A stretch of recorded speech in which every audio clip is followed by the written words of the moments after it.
Tipularen azaltxo bat moztuko dugu.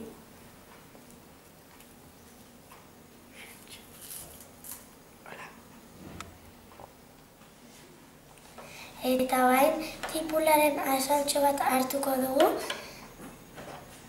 eta ur gainean utziko dugu. Eta hain portaren gainean utziko dugu.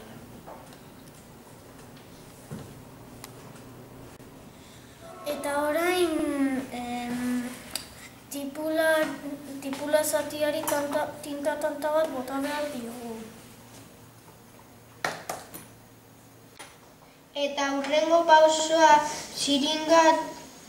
xiringarekin pixka bat hartu eta tipulari bota bartzaio tinta, sobran dagoen tinta kentzeko.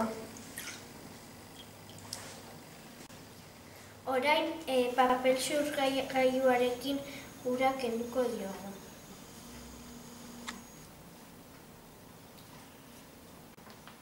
Orain xafla platinaren gainean jarri eta matxardekin lotu egingo dugu.